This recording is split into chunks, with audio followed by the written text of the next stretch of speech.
Welcome back, everybody. Today I'm going to teach you how to create your first Zap in Zapier. Zaps are automated workflows that connect your apps and services together, allowing them to share information and trigger actions without any manual work. This is perfect for streamlining repetitive tasks and boosting your productivity. Let's walk through creating your very first Zap step by step. To begin, you'll want to click on the plus Create button.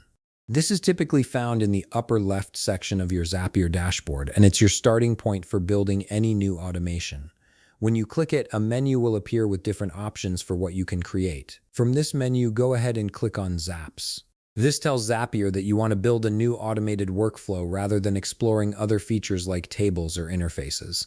You're now entering the Zap editor where all the magic happens. Next, click on Webhooks. Webhooks are a powerful feature that allow external services to send data directly into your Zap. Think of them as a listening post that waits for information to arrive from other apps or websites. This is what makes your automation truly dynamic and responsive.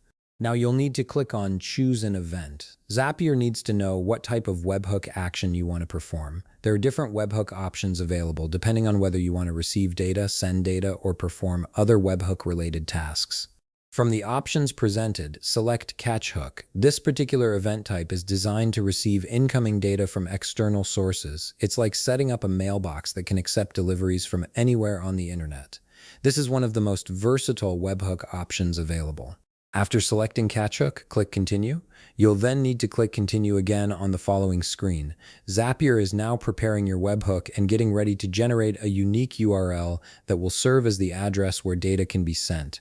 At this point, Zapier will display a webhook URL.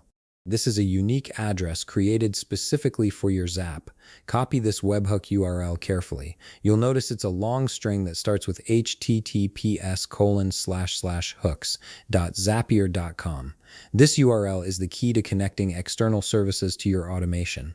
Open a new browser tab and paste the webhook URL into the address bar. This is where you'd normally type a website address. By doing this, you're essentially visiting the webhook URL directly, which will send a test request to your Zap. Enter to trigger the Zap.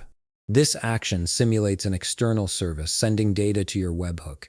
It's an important testing step that confirms your webhook is active and ready to receive information. You might see a simple confirmation message appear in the browser, which is perfectly normal. Finally, go back to your Zapier tab and click Test Trigger. This tells Zapier to check if it successfully received the request you just sent. If everything worked correctly, Zapier will confirm that it caught the webhook request and show you the data that was received. You've now successfully created and tested your first Zap. If you found this video helpful, please leave a like, subscribe, and see you in the next video.